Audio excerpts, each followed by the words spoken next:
This question might be one of the most discussed questions in 2022. And when talking about recession, one of the tech giants said that we're very near to it. Well, we're talking about Elon Musk, and he says we're going to hit the ice soon. Wait, before we get started, let's clarify. What precisely is a recession? A recession is described as a significant reduction in economic activity that lasts months or even years. Years, yes, you heard that correctly. A recession is announced when a country's economy has negative GDP, rising unemployment, dropping retail sales and contracting income and manufacturing metrics for an extended period of time. And as you can see, recessions are regarded as an unavoidable component of the economic cycle or the regular rhythm of expansion and decline in a country's economy. When compared to depression, both have comparable roots, but depression's overall consequences are larger. There are greater job losses, more unemployment, and harsher decreases in GDP. Most importantly, a depression lasts years rather than months, and the economy takes longer to recover. Economists, on the other hand, do not have a clear definition of measurement for what characterizes depression. To summarize, the consequences of depression are more severe and last longer. In the last century, the United States has only suffered one depression, the Great Depression, but we should be grateful for that.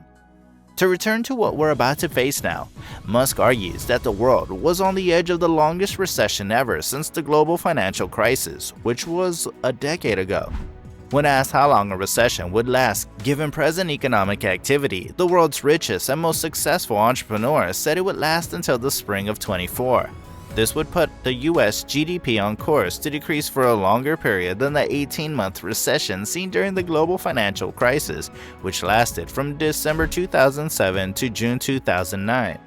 Wait, some of you may be wondering, if this is such a huge deal, or what will actually happen out there? As you can see, during a recession, the economy suffers, firms lose money, and the country's overall economic output diminishes. A lot of factors influence the moment at which the economy officially enters a recession. In 1974, economist Julius Shishkin presented a few parameters for identifying a recession. The most popular was 2 quarters of decreasing GDP in a row. According to Shishkin, a healthy economy grows over time. So 2 quarters of dropping output indicates serious underlying issues. This idea of a recession became widely accepted throughout time. The National Bureau of Economic Research is usually considered the authority on when U.S. recessions begin and conclude. A recession, according to the Bureau, is a significant drop in economic activity that lasts more than a couple of months and is typically evident in real GDP, real income, employment, and wholesale retail sales. That means citizens will be directly harmed. Whatever. Well, the NBER's definition is more flexible than Shishkin's criterion for determining what constitutes a recession. Well, at least you got it, right? The coronavirus, for example, might trigger a W-shaped recession in which the economy falls 1 quarter, begins to rebound, and then falls again in the future. This is not a recession according to Shishkin's criterion. However, it may be under the NBER's definition. While all of these economic concerns are unsettling, Musk says they serve a constructive purpose by shaking out poor organization concepts and clearing the market of so-called malinvestments. So, is a recession required?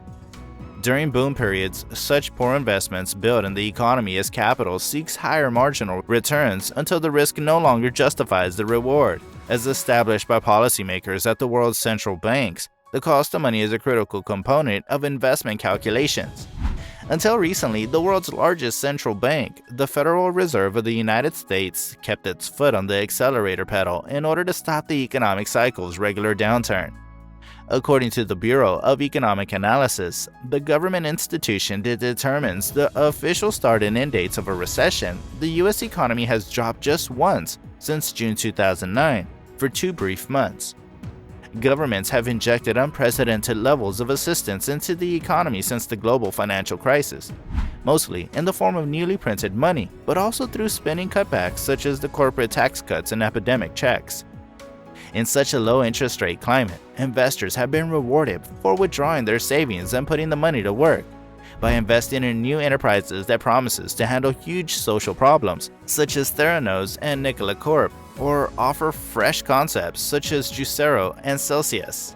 In a nutshell, these are the companies that always suffer when cheap money runs out. Non-inflationary economic progress is mostly the result of productivity and cannot be achieved without continuing money printing, despite the fact that contemporary monetary theory, which was popular in some circles until recently, stated that there was no such thing as a free lunch. Is it?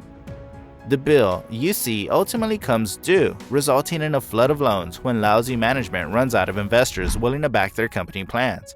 Recessions, as Musk remarked, have a silver lining in those businesses that should not close. Experts believe we have reached that point. The Federal Reserve has been forced to reverse direction after flooding markets with an infinite supply of cheap money in order to calm an overheating economy. Douglas Diamond, the most recent Nobel laureate in economics, warned less than a week ago that the U.S. Federal Reserve had held interest rates too low for too long and was now threatening a calamity. And you should be aware that the central bank hike rates by 3 full percentage points in this year alone have a substantial influence on asset values ranging from equities and real estate to cryptocurrency. Even though policymakers were aware that inflation was approaching 8% at the start of March, the Fed continued to expand its balance sheet and hence the money supply. Elon Musk has expressed his hatred for the Federal Reserve, but have you ever considered the irony of Musk's own company is one among those that may or may not have survived? At the height of the stock market bubble, Tesla was just a month away from bankruptcy, according to the CEO. If the Fed's decade-long period of ultra-low interest rates and monetary support had not occurred, the principal beneficiary of the 2020 pandemic boom might not have lived. Anyway, what do you think would happen to you if there was a recession? We'll give you an honest answer to that. You might lose your job during a recession when unemployment grows. Not only are you more possible to lose your current work, but it is also becoming increasingly difficult to find a job replacement as more people lose their employment. People who stay in their jobs may face wage and benefit cuts, as well as difficulty negotiating future pay raises. Also, investments in stocks, bonds, real estate, and other assets can lose money during a recession, reducing your savings and disrupting your retirement plans. Worse, if you're unable to make your payments due to a job loss, you may lose your house and other valuables. During a recession, creditors demand mortgages, auto loans, and other types of borrowing restrictions as more individuals are unable to pay their expenditures. To qualify for a loan under more usual economic situations, you would need a higher credit score or a much larger down payment. Even if you prepare for a recession in advance, the experience can be scary. And finally, there is one silver lining. It's that recessions do not last forever. Even the Great Depression ended, and what followed was clearly the strongest period of economic progress in U.S. history. So, you might say there's a faint light at the end of the tunnel. What are your thoughts about it? Are we getting close? Please share your thoughts in the comments box below. Finally, as this episode comes to a close, please share your opinions on today's video in the comments section below. That's all we have for you today. If you want to see more videos like this one, make sure to subscribe to our channel. Enable post notifications while you're at it so you don't miss any of our future uploads. Please like today's video if you loved it. We hope you enjoyed seeing the video. We'll meet up again at the next one.